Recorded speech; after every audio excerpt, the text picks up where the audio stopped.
At the peak of his career, Muhammad Ali lost everything. His titles, his money, his future, because of one sentence he refused to take back.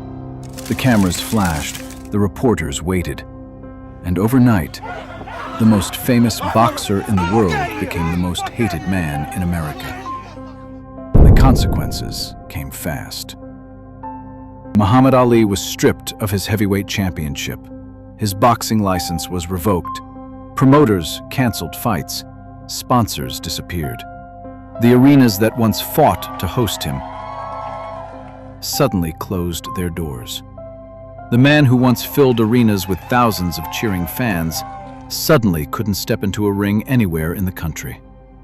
For 3.5 years, the greatest fighter on the planet was forced to sit on the sidelines. He couldn't fight, he couldn't earn, and he couldn't defend the title he had won. Headlines turned against him.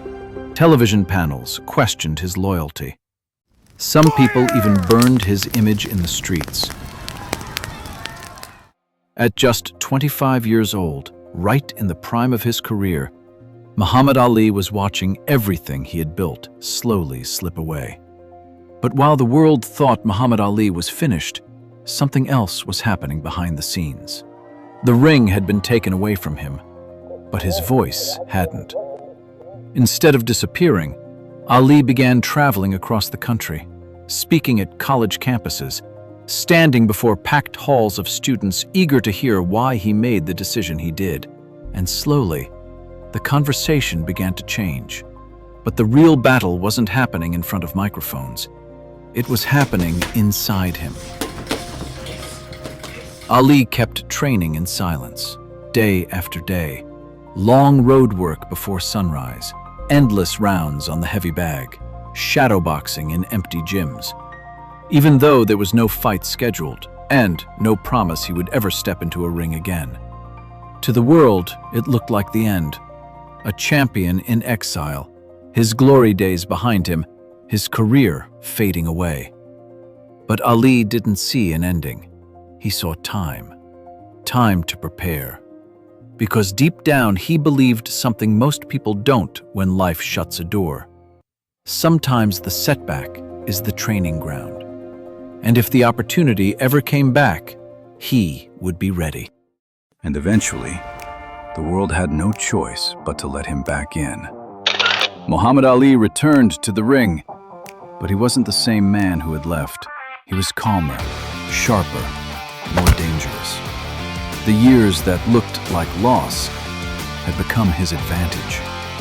And when he stepped back into the ring, it wasn't just about boxing anymore. It was about proving something.